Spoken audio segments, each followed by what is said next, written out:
Hi, everyone, and welcome to the Soul Sense podcast from Samaritan's Well. And today we have another special guest. It's Dr. Amy Moore. She is a PhD and has a PhD in psychology, and she's a cognitive psychologist at the LearningRx World Headquarters in Colorado Springs, specializes in neuroplasticity, cognitive training, and assessment for ADHD, brain injury, learning disabilities, and age-related cognitive decline. She's had a lot of research published. She's got her own podcast, the Brainy Moms podcast, and she's a board-certified Christian counselor and a TEDx speaker also. So glad to have you here today. Thank you for having me, Mark. Hey, we're looking forward to today. And I've been doing podcasts for a few years. I have not had an expert like you that has worked so much in this area of ADHD and assessment, and then even the brain injury and the cognitive training. But tell us a little about how you got. I always am fascinated by how someone got into a particular specialty. Could you tell us a little about that, Amy?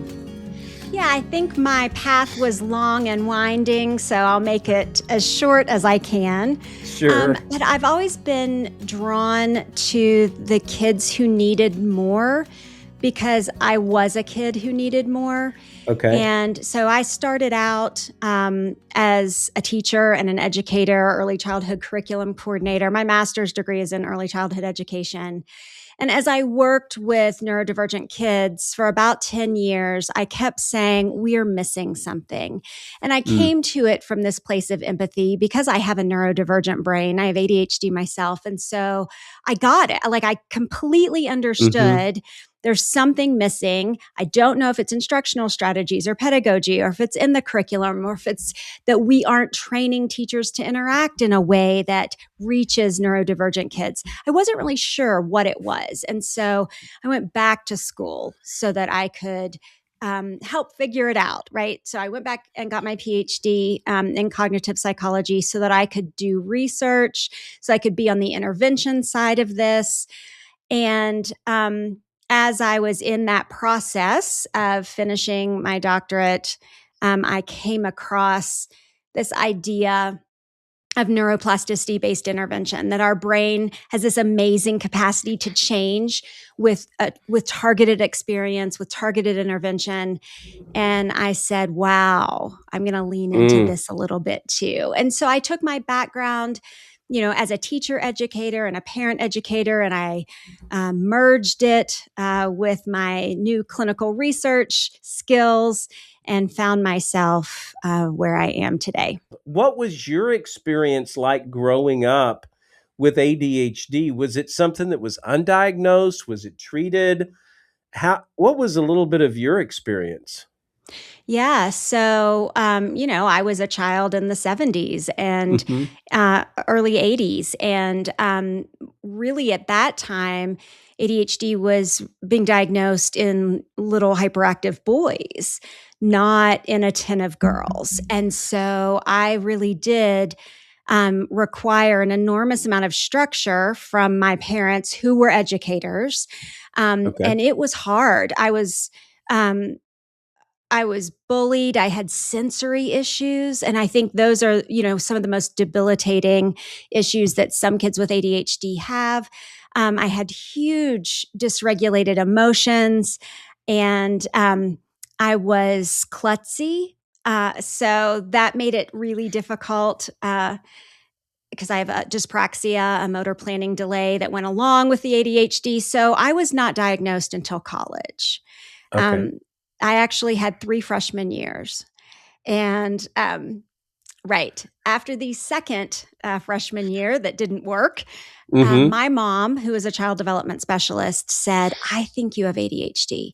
She had been learning more and more about it, especially with little boys.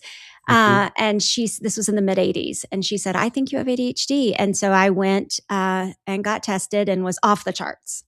Off the charts. Off the charts. And it was so enlightening. It was such a relief that it explained why my brain was so different and why my behavior had been so different. Yeah. That's profound, Amy.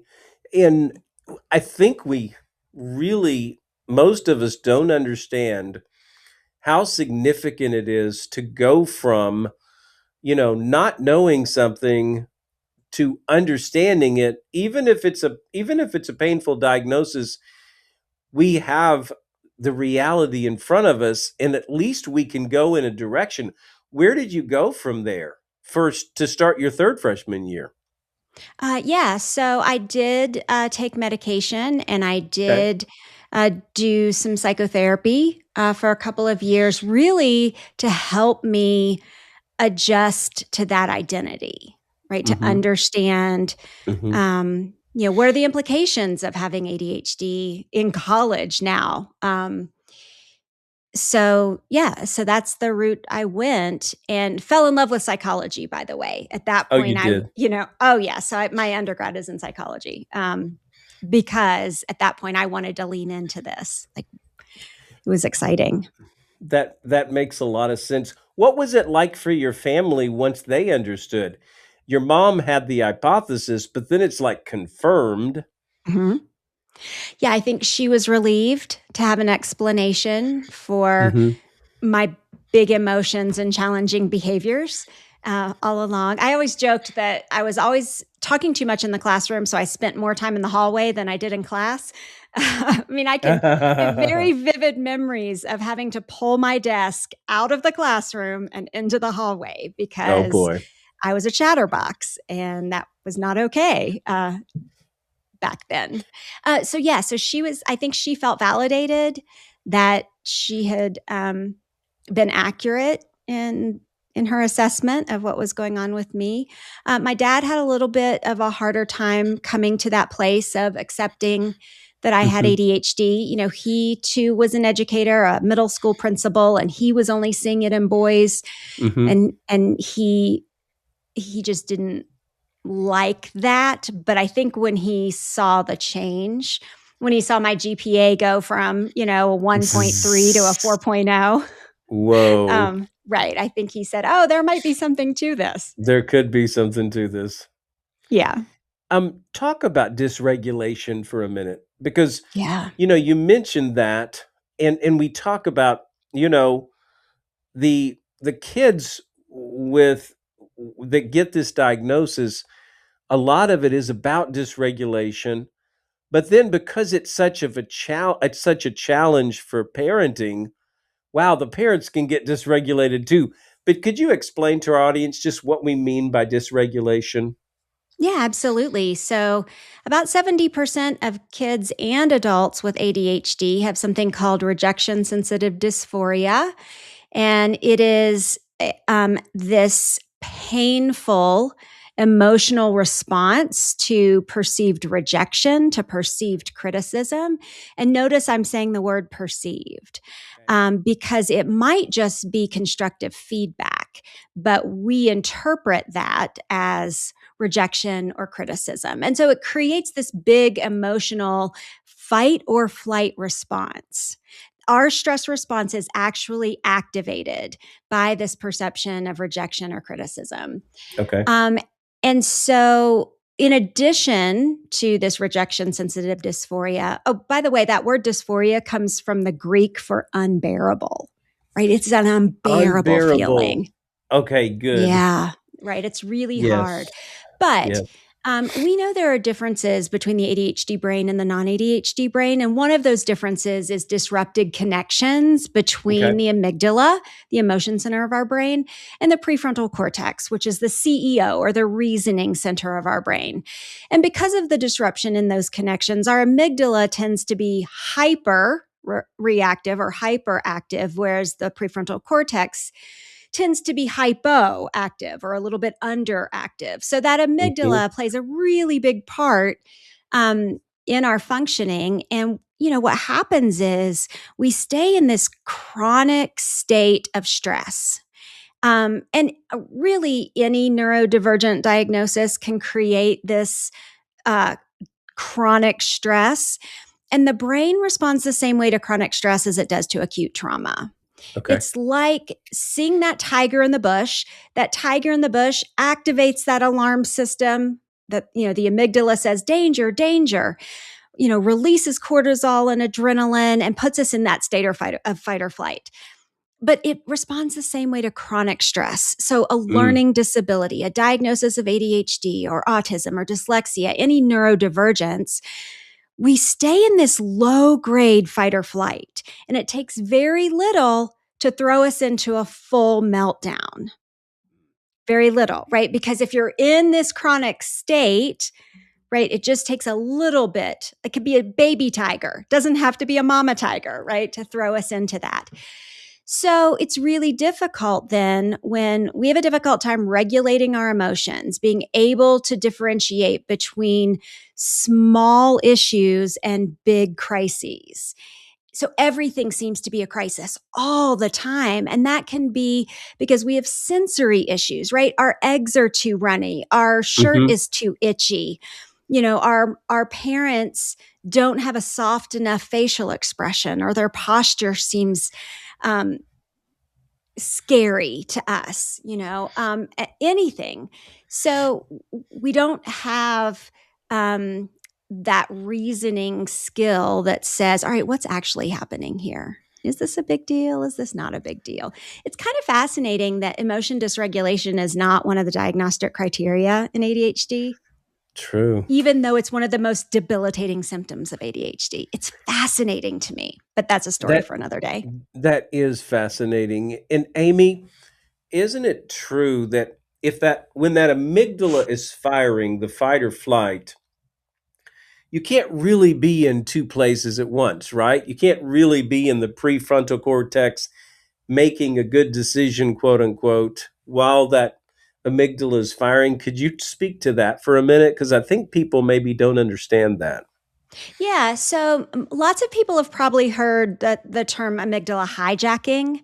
So the emotion center of the brain hijacks that reasoning center. And as long as we stay in that heightened alarm state, those stress hormones will continue to get released and it'll keep us there. And so without someone to come along and help co-regulate us, we'll stay in that inability to reason. And the emotion center will just continue to be in charge. Fascinatingly, our ears can't process language very well when we're in fight or flight. It's called auditory exclusion. Our brains are designed to be able to hear those low frequency sounds during an emergency, like the tiger rustling in the leaves behind us. Our brain wasn't designed to hear our mom saying, "You haven't cleaned up your room and I've told you 20 times." So yelling that your child isn't listening to you doesn't help them listen to you. What we need is to co-regulate. Our child needs to borrow our calm nervous system. That's called co-regulation in order to come back to a regulated state themselves. And that requires us then as a parent to be that duck on the water, right? We may be frustrated and panicking underneath the water and our feet may be paddling a million miles a second, but we have to appear calm because our child needs that. I mean, we have these smart cells in our brains called mirror neurons. When I yawn, you'll yawn. That's mirror neurons activating. Mirror neurons are strongest between people who love each other. So, right. So emotions are contagious because of mirror neurons. So if we're upset, that can be contagious to our child, but the opposite can also occur. If our child is upset, we can become upset. So as the parent, we have to work extra hard to stay calm in the face of the fire, in the face of the tornado in front of us, in the face of that meltdown, because our child needs to borrow our regulation. I remember years ago, Amy, and this reminds me of this. Somebody said, God didn't give you children for you to raise. God gave you children so he could raise you up. I love that. And, there's something powerful. So does that mean that a lot of your work ends up kind of doing kind of family therapy or helping mom and dad to understand the importance of regulating their emotions and having something they can loan to the kids? Absolutely. So, this idea of co regulation Yeah. starts with us as the parent. Okay. Nothing changes if nothing changes, right? So, I'll have parents come to me, my child won't listen. They should do what I say because I say, and I say, okay, well, how's that working for you? Right? Because typically Yep. you're standing in front of me asking for my help Mm-hmm. because that idea that our child should just obey us because we say to Mm-hmm. isn't working. So we need to do something a little bit different. And that does start with us being able to regulate our own emotions first and to understand that this meltdown we're seeing, these challenging behaviors that we're seeing in our child, it's not about us. They aren't doing it to us. Mm-hmm. Most of the time, it's not even obstinance, right? It's Mm-hmm. not intentional. We have to change our mindset as parents. We're looking at our child thinking, they won't do this. They won't do what I say. When really, it might be because they can't. Like we have to change Wow. that mindset from there is an unmet need here. Our child has an unmet need. They Mm-hmm. don't know what to do with this unmet need. So it's our job as parents to A, stay calm, regulate our own emotions, and B, put on our detective hat and say, what is it that my child needs right now? Are they tired, hungry, sick, or stressed? Do Mm-hmm. they have an unmet need for connection? They have an unmet need for control or mastery or competence? Do they have Mm-hmm. an unmet sensory need? Right. I talked a Mm-hmm. little bit about in my childhood was racked with these sensory issues. So we have to look, does our child have an unmet sensory need that becomes our job to meet?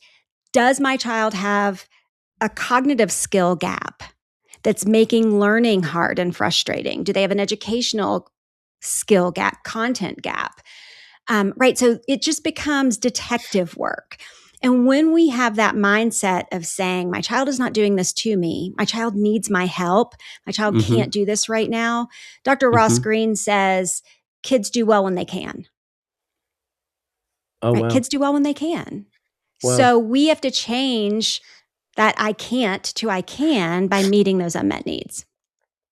So I would suspect, and you mentioned this kind of in passing there, Amy, but that, you might have a lot of parents that are like, oh, my child is just strong-willed or they're just stubborn.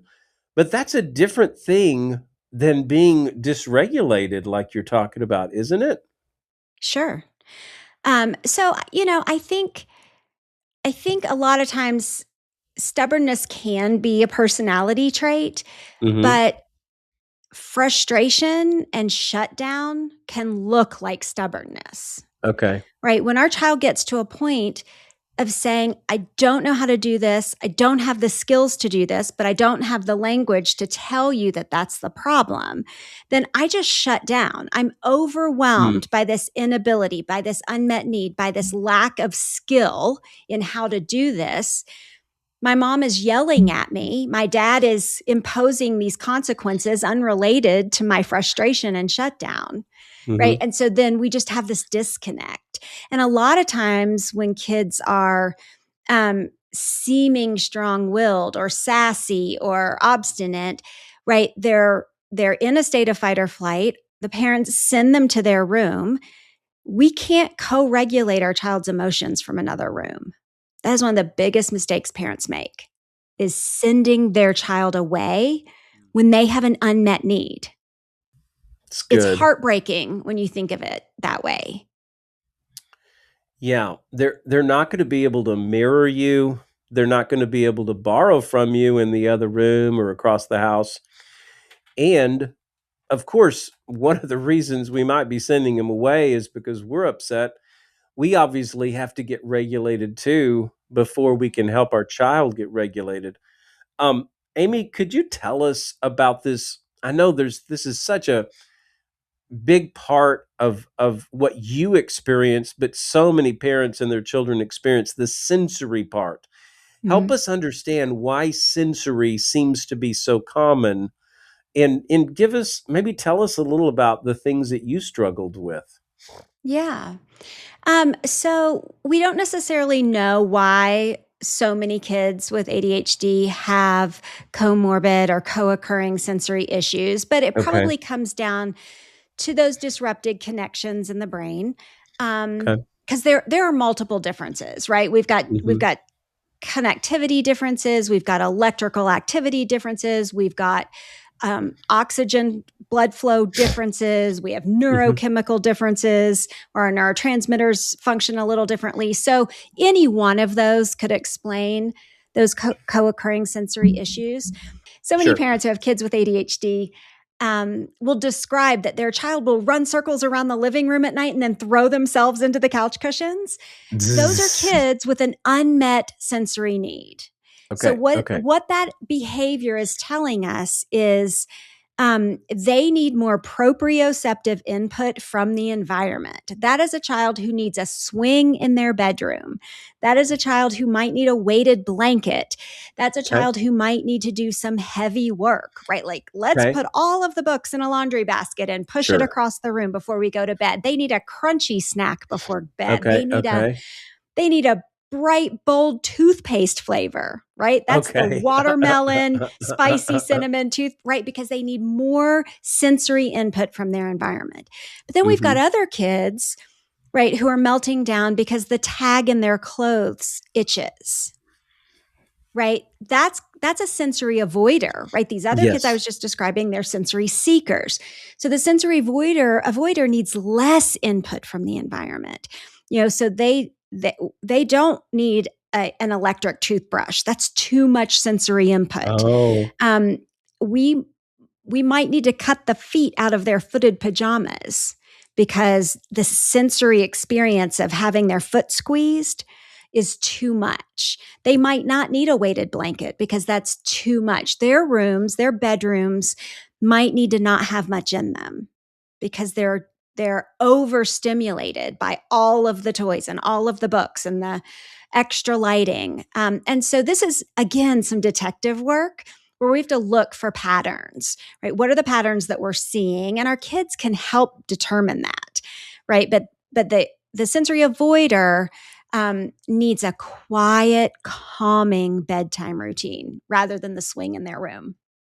Wow. So yeah, so that's just kind of one example, um, of these unmet sensory needs that we get to help determine. But they are a major cause of the bedtime battle. We see these Wow. bedtime battles because we have unmet sensory needs at bedtime. And so And it just could be changing either the direction. yes, either direction. Occasionally, I actually gave this talk last weekend, and I had somebody say, is it possible to be both a sensory seeker and a sensory avoider? And the answer is yes. Okay. Again, which is why we have to look for these patterns, right? Some kids can tolerate loud music, but they can't tolerate the tag in their shirt. So, Mm. yeah. So, Amy, if you have a family that comes in, it's a mom and dad, they're really upset. They've got the little boy or the little girl. I know it's it's still more common in boys, right? A little bit. Yeah, about 60 Just a 40. little. 60/40. Okay. Yeah. So they're talking about their little boy or little girl. And one of the first things you introduce is, we have to become detectives. What are some of the other things that we're becoming detectives for? One is obviously, are they a sensory seeker, a sensory avoider? What are some of the other things that we're becoming detectives for? Yeah, I love that question, Mark. So, one of the first questions I ask is tell me about your child's sleep, Okay. because sleep is so important to the brain in general, but particularly for the ADHD brain. So, sleep is like putting our brain through a car wash. We have this really cool system in our body called the glymphatic system with a G. Mhm. Most people know of the lymphatic system, but what Mhm. happens is during the day, as we go about our lives, learning, thinking, talking, moving, we use up neurotransmitters, those chemicals that help our neurons communicate. And using up neurotransmitters leaves behind waste material and toxins. And so this lymphatic system in our brain is activated when we sleep. And what happens is it releases spinal fluid that washes the brain. It cleanses Amazing. the brain of all of the waste buildup that's left behind during the day. Without enough restorative sleep, that system can't be activated. That system doesn't work. So this waste material builds up in the brain and it makes it harder for the neurons to communicate. It's kind of like if you walk around in a city during the day and there's trash everywhere, and then the street sweepers come in and clean the city, what if the street sweepers didn't come in? Right? We can't just walk on the sidewalk. We have to walk around the trash Mm-hmm. piles. We have to, Mm-hmm. so it's less efficient that way. Anyway, so it's, the ADHD brain has a hard enough time with neuronal communications, with neurons being able to communicate. So let's not make it harder by not getting enough restorative sleep. So that's the first question I ask. That's first one because it's so vital, and that applies to anyone that goes to bed worrying or is struggling with sleep, or they're working too hard and burning the candle at both ends. We've got to get that waste material washed away, and you're going to have restorative sleep to do that. Okay, Yes. so sleep is a really big area. What's the next one? So the next, I talk about nutrition. I'm going to Okay. ask, talk to me about what your child is eating. And it's not about how much they're eating. It's about the Okay. quality of what Okay. we're eating in the home. And so there is research that shows about 83% of studies since 1990 show an association between artificial food dyes and ADHD symptoms. Whoa. Yeah. So obviously those are not randomized control trials, right? So we're not going to randomly give, kids with ADHD artificial food Mm-hmm. dyes and another group not. But when you see that percentage of studies all showing an association, that makes me say, it appears that something's happening here. Yes. And when we see these patterns, it's an easy fix. It's easy to say, we're not going to have artificial food coloring in our diet, in our house, right? And Because it why turns make the out that that's ADHD probably brain? good for all of us, right? But yeah. Well, right. It's good for anyone with a brain. I say that about all of that, but yeah. And then we can see the same pattern with sugar too, especially the sugar sweetened beverages. So, I mean, Okay. there have been huge studies on thousands of people that show an association between sweetened beverages and ADHD symptoms. So I look at sugar as sugar creates inflammation. It's an inflammatory molecule, right? So if it creates inflammation in the body, then it creates inflammation in the brain because the brain is part of the body. So I like to say, let's reduce added sugars wherever possible, right? And follow a 90-10 rule. 90% of the time, don't give your child sugar, but 10% of the time, they can have birthday cake. That's okay. But overall, let's reduce the amount of sugar. And then let's talk about pesticides. There's a ton of research that shows that pesticide exposure predicts ADHD diagnoses. So what that's saying is there is an association between pesticides and ADHD. So we need to eat organic whenever possible. And there is this pushback that I get. Well, organic's more expensive. Well, it is a little bit more expensive. But let's look at the benefits overall, right? Like if we can get even a 10% improvement in your child's ADHD symptoms, would it be worth the extra few cents for organic apples, right? And then omega-3 fatty acids are the supplement that is associated with improvements in ADHD symptoms. What some research is showing is that many people with ADHD have an omega-3 fatty acid deficiency. And what happens is it changes the function of our dopamine receptors. But when we normalize our omega-3 fatty acid levels, then our dopamine receptor function normalizes. Wow. Right? And that I'm That's just quoting amazing. research, right? I'm just Yeah. quoting research. So that's an easy test for the doctors to do, right? It's an omega-3 fatty acid profile. And if it looks like there's a deficiency, we just plus up our omega-3s, either by, eating more fatty fish Sure. or supplementing with omega-3 supplements. Yeah, so that's the main thing I look at when we're talking about nutrition. Now, there is some research on dairy and gluten. Okay. So, like, if you say, does gluten cause ADHD? I'm going to say, no, gluten doesn't cause ADHD. But if you have food allergies and sensitivities, and your child is exposed to the foods that they have an allergy or sensitivity to, that can create neurological manifestations, neurological symptoms like Okay. brain fog, like inattention, like slower processing speed.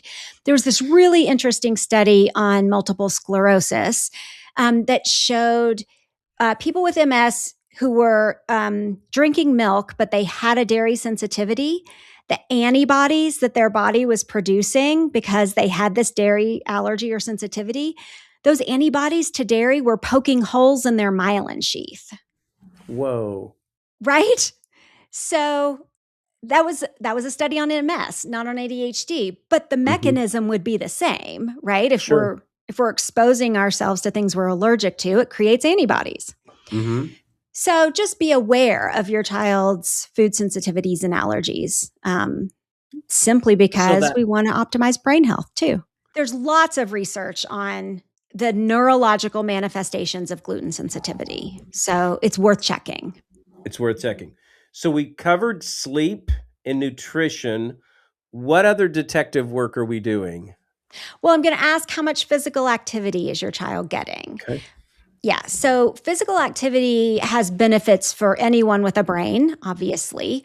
But aerobic activity releases a protein called BDNF, brain derived neurotropic factor. And that's like miracle grow for the brain. So we have aerobic activity, it releases this BDNF and it makes the neurons more pliable and plastic, meaning they're able to grow and change and communicate. And so we want to get as much aerobic activity as possible so that we have all of this BDNF releasing in our brains. And we like to look at activities that, work on balance and eye-hand coordination. It doesn't have to be playing on the soccer field. It can be things like rock climbing, martial arts, gymnastics. So not necessarily team sports, but things that really challenge our cognitive connections with our body at the same time.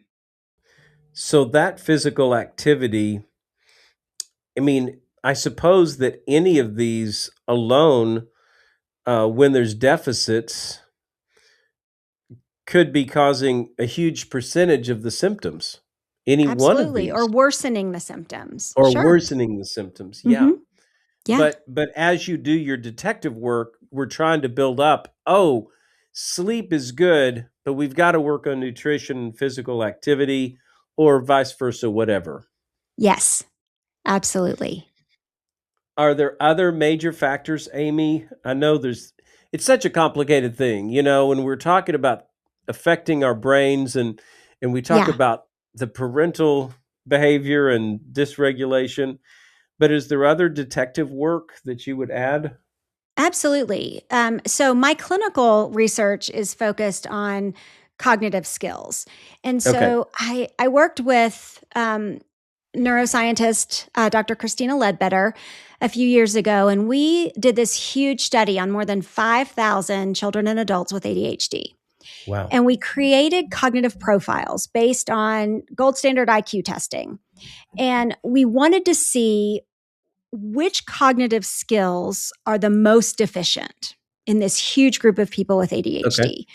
And as we plotted their test results on individual cognitive skills like memory, processing speed, visual and auditory processing, attention, reasoning, things like that, what we found was that attention was not the most deficient cognitive skill.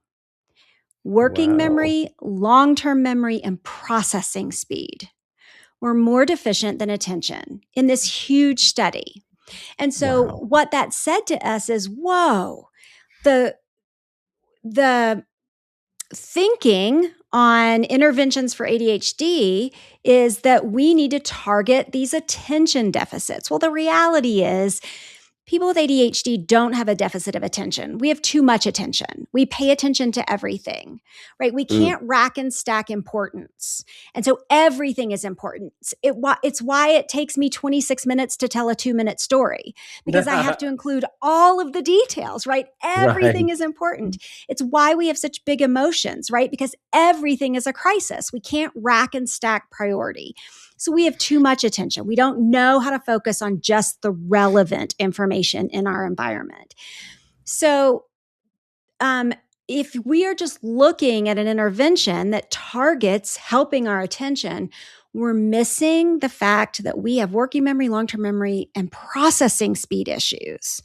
So we also need to look at how do we intervene to help with that. And so that's where cognitive rehab, cognitive training comes in, where we harness that idea of neuroplasticity, the brain's amazing ability to change, with an intervention that can improve those skills that are even more deficient in ADHD than attention. So that's one of the pieces of detective work, right? What does that Wow. neuropsych test report say? Okay. Right? Because typically we see the diagnosis, it's a 30, 40-page report. We look at the Mm-hmm. diagnosis and then we look at the very end that says, here's what I recommend, right? But we really need to dig in to the middle section of that report where it says the results of those individual cognitive skills. And if we see that there are skills other than attention that were deficient, then we need to go, okay, what do we do about that? How do we plus that up?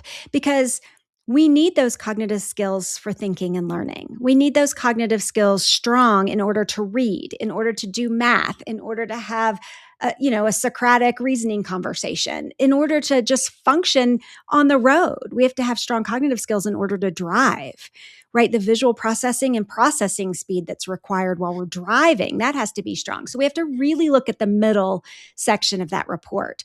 And if that report doesn't break down those individual cognitive skills, then we need to go back to the diagnosing provider and say, hey, I want to see the individual results.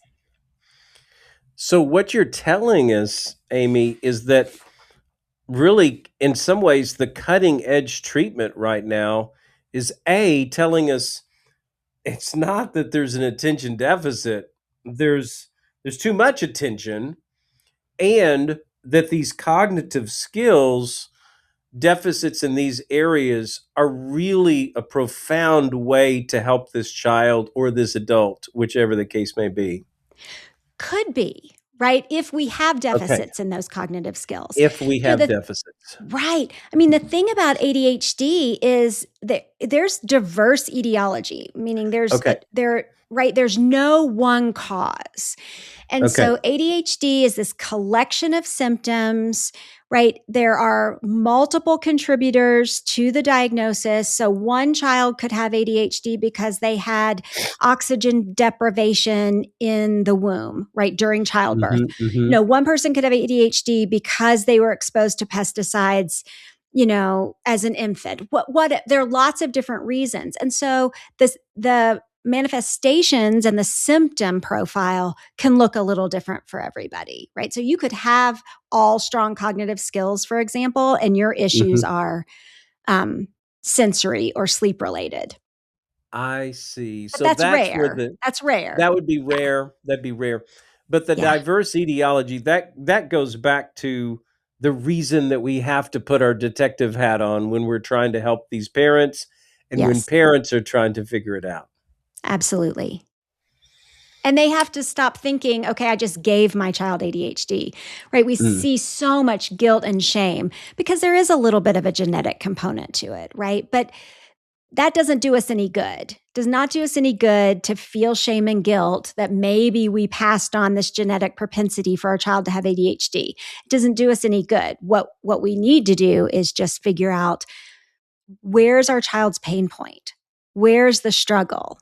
And then Okay. let's work on finding interventions, either whether it's a lifestyle intervention, like I mentioned, where we're going to help with sleep, we're going to help with nutrition, we're going to help with physical activity, or whether it's a clinical intervention, right? Do we go to LearningRx and get cognitive training, right? Do we go the medication route? Do we go the neurofeedback route, right? So it just depends on what their symptoms are looking like. Like, for example, if people came to LearningRx, would they come for like a week or two of training? I mean, how does that work? No, it's actually longer than that. So Okay. they would start with a cognitive assessment, Okay. figure out what that cognitive profile looks like. Mhm. And so, some people only need cognitive training, right? Their reading skills are strong enough, their math skills are strong enough. So, Mhm. cognitive training, they would probably come 2 to 3 days a week for about 90 minutes. And that would be for a Mhm. minimum of 12 weeks. Okay. But more likely, it would be, 20 to 30 weeks. Mhm. Kids who need reading remediation, right? They would be in it longer. When you do get to talk with the parents, Amy, I'm suspecting, but I'd love to hear from you. Is it a real continuum of, oh, that makes so much sense, they buy in and whatever it takes, to like, wait a minute, we're just going to put him on medication, or I don't know. What's the continuum like for parents? Obviously, if they're coming to you, they're wanting some kind of help.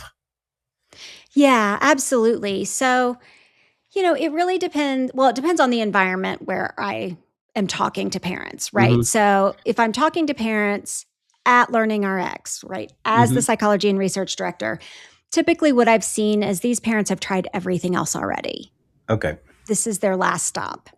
And so they are ready for whatever help this is going to be. If I'm talking to parents in a counseling scenario, that's a little bit different, right? They might just be at the very beginning of this journey and wondering, should we just put our child in medication? Or can you fix my child? Right? Can you just Please, talk to my please. child? Right. And so that happens a lot too. If I'm doing parent education where I go out to conferences and I speak, then they're just sort of in this information gathering. I'm not really sure. I don't know what to do. I just know I'm overwhelmed and feel like I'm failing. And so a lot of that is just helping parents show themselves some grace and recognizing that trying to be a perfect parent is an elusive goal. It's Yes. impossible. And so if we think, oh, I want to be this perfect parent, I'm going to fail again and again and again. And then it becomes about us and not about our child. Right. So I see the gamut of I'm frustration and fear and yeah. I'm so glad you brought up that phrase. Before the podcast started, you talked about we need grace for the children, but grace for the parents too. They need to have grace for themselves. Maybe that would be a good way to kind of pull things together a bit and tell us a little bit more about that, because it does seem like this is just loaded with, like you said, parents thinking they're failing as parents, comparing to the child next door or whatever. Maybe you could speak into that for a minute. Just grace. We are called to be good stewards of God's grace. Mhm. And if God gives us grace unconditionally and in so much abundance, right? Mhm. If he is just this wellspring of grace for his children, why should we not at least try to pass on that grace to our children? Why should we It's just not good. try? We're It's going to good. fail, right? We're not God, but we're called to be good stewards of God's grace. That's First Peter Mhm. 4:10. And Mhm. so Mhm. let's try. But part of that is knowing that we are not alone in this, right? The same God who blessed us with this beautiful child who is Yes. challenging is in that fire with us, right? So we're Mhm. not alone. And so to be able to just rest in the knowledge that God is going to continue to give us grace upon grace upon grace as we fall flat on our faces in this parenting, this challenging parenting journey. He gives us enough to pass on to our child. So we have to accept it for ourselves, and then we have to give it to our child. And I think that when we can just keep that in mind, like if we parent through that lens of grace for ourselves and for our child, I think it gets us through today. That's so beautifully put. And I think maybe that's a really good kind of stepping off place for us, because that's one of the things that I know I can hear from your heart, that you want people to know there is grace to help in time of need. Another scripture, right? When we're weak, he's strong. I mean, you're going to feel weak in parenting your children, regardless of whether they have these neurodivergent issues. You're going to feel weak, and that's okay. Embrace it, and just rely on God to give you what you need for that next interaction, for that next step. And yes, let's have grace for each other, mom towards dad and dad towards mom, and obviously towards our kids too. But thank you so much for being on today. This has been fascinating. I've learned so much. Amy, any closing words? You're welcome to speak anything that you've got on your heart to finish us out. Yeah, I want parents just to know that they're not alone. There are so many resources out there, so many people that are willing to help, who are trained to help, that, sometimes we put this dichotomy in between faith and science, and it doesn't have to be that way. Like, every good and perfect gift comes from above. And I truly believe that knowledge that has come from research, right, is one of the gifts that God has given to us, so that we can then figure out, okay, this is going to help us understand our child's brain, help us understand our child's behavior, so that it just strengthens our ability to care well for our child and for ourselves. Thank you for doing your research that is helping all of us. And you're out there in Colorado Springs, Colorado, and it's LearningRx, the world headquarters there in Colorado Springs. We'll have all your things listed on the podcast. Thank you so much for being on. Enjoy your Colorado summer, Amy. Thank you, Mark. It was a pleasure being here. Thanks for being with us on Soul Sense. If something today resonated with you, take a moment, write it down, and reflect on it. And help us reach other people by subscribing, liking, leaving a comment, and sharing. We'll see you next time.